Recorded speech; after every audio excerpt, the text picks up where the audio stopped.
Let's get some housekeeping out of the way first. Are you running for president? I was going to wait until after the 2006 election before going through the decision-making process as to whether to do that or not. There's no reason to make a premature decision on this, and so I'll wait on it. You know that everybody assumes you're running. Mm-hmm. Many people do. Many people do.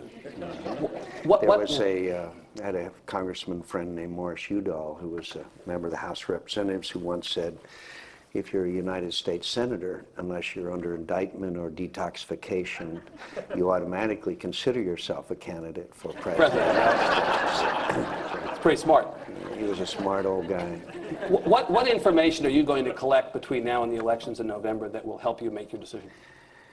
I think that the elections themselves will help me make a decision, because I think it's very unclear what the direction of the country will be after the 2000 elections. I think that if you believe in polling numbers, and I certainly do in the aggregate, we're in a time of great political turmoil. Approval rating of Congress is very low. The president's numbers, although haven't come up some, are low. But more importantly than that, the right track, wrong track. 60% of the American people say the country's on the wrong track. And obviously the Iraq War, what kind of progress we make in the next 6 months to a year will not just be critical as far as the political scene is concerned, but it'll be very critical as far as support for the war and events that might transpire after that. So there's a lot of things that can happen between now and the 2006 elections, which will give us a much better idea of the direction the country is taking. You don't make it sound like a very appealing time to be president.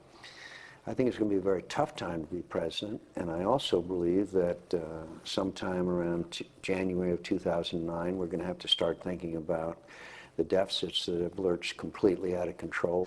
We're going to have to stop wasteful spending, and then we're going to have to look at Social Security and Medicare. If there's ever such a thing as third-rail issues in American politics, it's those two. Judge the president as the commander-in-chief, specifically with regard to the war on terror, since you had your faith in him in the election. How's it gone? Well, first of all, we have not experienced another attack since September 11th. Now, every expert in America after 9/11 said there was going to be another attack, and most of them said it was going to be soon. So the evidence on its face indicates we've had some success. Now, tomorrow there may be an attack someplace in the United States, but we have done a pretty good job. Have we made missteps, and have we, I'm separating the war on terror from the war in Iraq right now. I have the report card that Tom McCain and Lee Hamilton gave us showed some failings.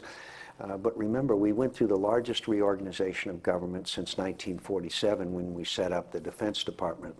And I think Congress is probably more guilty of not acting to implement the recommendations of the 9/11 Commission and organizing than the president is. I think Congress bears great responsibility. So I think the president has done a very good job. I think there's a lot more that needs to be done. I think immigration reform, which we're going to take up, is obviously very important, especially to those of us that live in border states. And I think that overall, we can be proud and pleased that we haven't had another attack. That's the bottom line, really, when you get down to it. Are you satisfied below the top line, we have not had another attack, with the functional security, whether it's border crossings, obviously you mentioned them, or the way that airport screenings have gone? Has that gone the way that you'd like? I think it's not so much that I mind being patted down all the time. I'm regularly spotted, and I see them wink at each other and mark my ticket, and I get to, do that.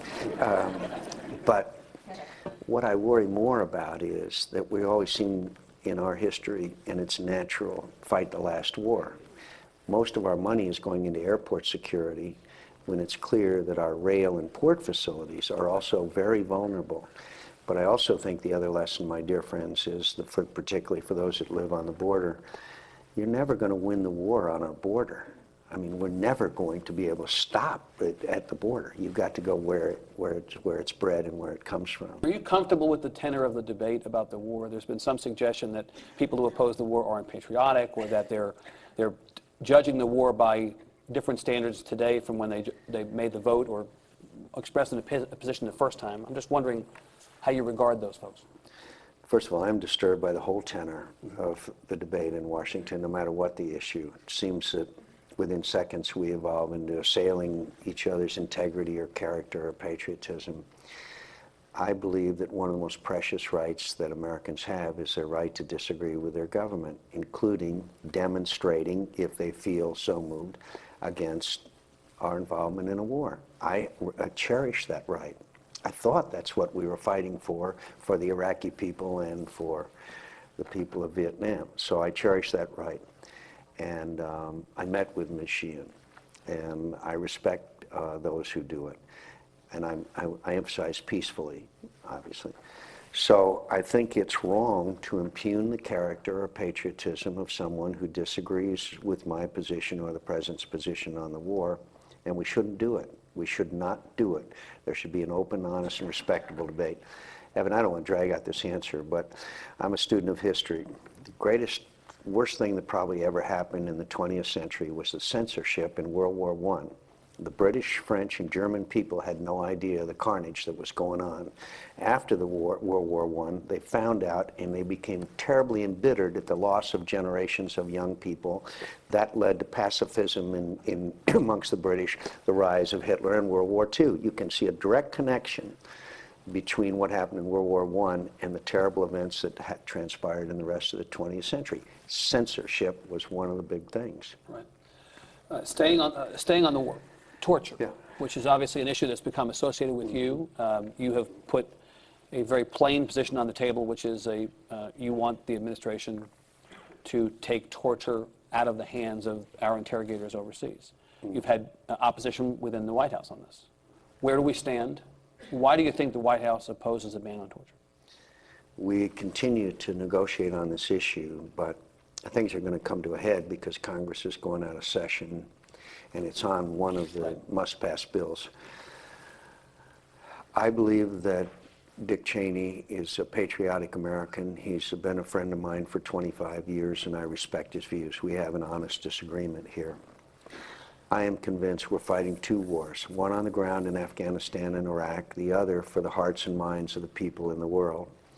This is a long, titanic struggle between two different fundamentally opposing beliefs. Ours, we know about, and you know that they have taken an honorable religion and perverted it to wanting to destroy everything we believe in and stand for.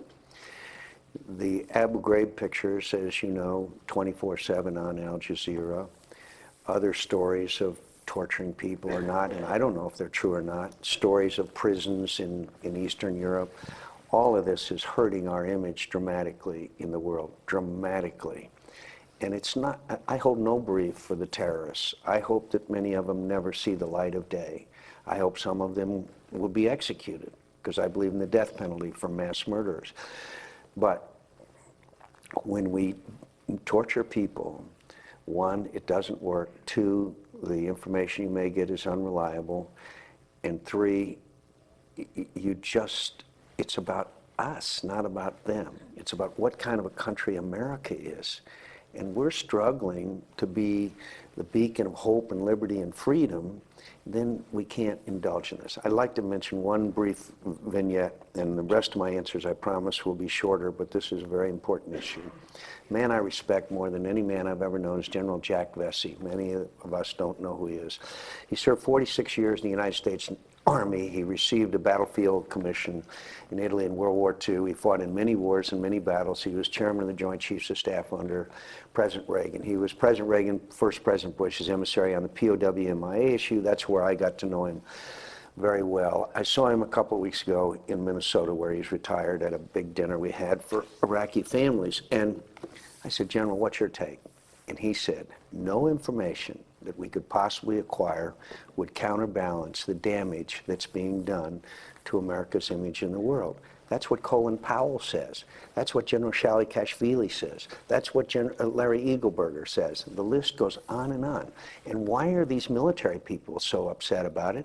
Is because they know the next time, if we continue this policy, the next time an American is caught, say an American airman, he'll be turned over by their attorney general to the secret police. Right. We don't want that to happen to the men and women who are serving in uniform. So why it is said that the area, if there's an area of the Republican Party that might be be less enthusiastic about your candidacy, it's the so-called moral conservatives. These would be social conservatives, people who push socially conservative positions. Are you comfortable with that wing of the party?